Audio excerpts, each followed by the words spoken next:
മൂത്രത്തിൽ കല്ലിന് ഒരു ലളിതമായ പരിഹാരം.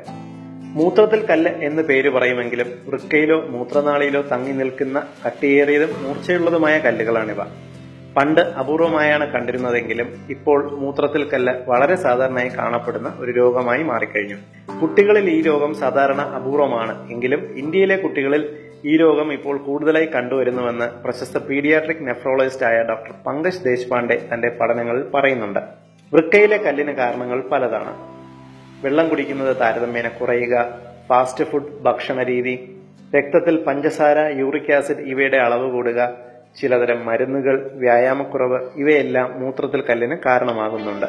പുറംവേദനയിൽ തുടങ്ങി അടിവയറിലേക്ക് വ്യാപിക്കുന്ന വേദന, ഛർദിൽ, ശക്തമായ അടിവയർ തരിപ്പ്, മൂത്രമൊഴിക്കുമ്പോൾ ശക്തമായ വേദന, പഴുപ്പും രക്തവും കലർന്നു പോവുക ഇവയെല്ലാം സാധാരണ മൂത്രത്തിൽ കല്ലിന്റെ കാരണങ്ങളാണ്. ഓപ്പറേഷൻ മുഖേനയോ മരുന്നുകൾ കഴിച്ചോ കല്ല് അരിയിച്ചു കളയാനുള്ള മാർഗങ്ങൾ ഇപ്പോൾ എല്ലാ വൈദ്യശാസ്ത്രത്തിലും ലഭ്യമാണ്. എന്നാൽ ഇവിടെ എത്നിക് ഹെൽത്ത് കോഡ് 1-2 ദിവസം കൊണ്ട് മൂത്രത്തിൽ കല്ല് ശരീരത്തിൽ നിന്നും പുറന്തള്ളാവുന്ന ഒരൊറ്റമൂലിയാണ് അവതരിപ്പിക്കുന്നത്. തമിഴ്നാട്ടിലെ കുഗ്രാമങ്ങളിൽ പഴമക്കാർ ഉപയോഗിച്ചിരുന്ന ഈ ഒറ്റമൂലി ഫലപ്രദവും പാർശ്വഫലങ്ങൾ ഇല്ലാത്തതുകൊണ്ടുമാണ് എത്നിക് ഹെൽത്ത് കോഡ് ഇവിടെ അവതരിപ്പിക്കുന്നത്. 1/2 കിലോ ബീൻസ് വാങ്ങുക. അതെ, കറികൾക്ക് ഉപയോഗിക്കുന്ന സാധാരണ ബീൻസ്. 1/2 കിലോ ബീൻസ് പൊളിച്ച് അതിന്റെ ബീൻസ് വേർതിരിച്ച് ചെറുതായി നുറുക്കുക. ഇതിനെ 2 ലിറ്റർ വെള്ളത്തിൽ ഗ്യാസിൽ വെച്ച് ചെറുതീയിൽ 2 മണിക്കൂർ വേവിക്കുക. എന്നിട്ട് ഇത് മിക്സിയിലിട്ട് നന്നായി അരയ്ക്കുക. ഈ മിശ്രിതം തണുത്ത ഉടനെ രാവിലെ വെറും വയറ്റിൽ തന്നെ മുഴുവൻ കുടിക്കുക. ചിലർക്ക് ഇത് മുഴുവൻ കുടിക്കാൻ സാധിക്കുകയില്ല. സാരമില്ല, പകുതിക്ക് മുകളിൽ എന്തായാലും കുടിക്കുക. അതിനുശേഷമുള്ള 2 മണിക്കൂർ സമയം ഭക്ഷണമൊന്നും കഴിക്കരുത്. പകരം 3 ലിറ്റർ വെള്ളം 2 മണിക്കൂർ കൊണ്ട് അല്പാൽപമായി കുടിച്ചു തീർക്കുക.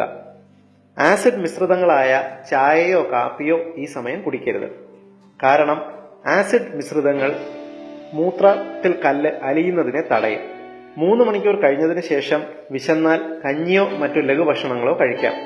വൈകുന്നേരത്തിനുള്ളിൽ മൂത്രത്തിൽ കൂടി കല്ല് തരിതരിയായി അലിഞ്ഞു പോകുന്നത് നിങ്ങൾക്ക് അറിയാൻ സാധിക്കും. ചിലരിൽ കല്ല് താഴേക്ക് വരുമ്പോൾ ചെറിയ വേദന ഉണ്ടായി എന്ന് വരാം. സാരമില്ല, വേദന സ്വയം മാറിക്കൊള്ളും. 2 ദിവസം കഴിഞ്ഞ് നിങ്ങൾ എക്സ്റേയോ അൾട്രാസൗണ്ട് സ്കാനോ പരിശോധിച്ച് നോക്കിക്കഴിഞ്ഞാൽ കല്ല് പോയിട്ടുണ്ടോ എന്ന് നിങ്ങൾക്ക് മനസ്സിലാകും.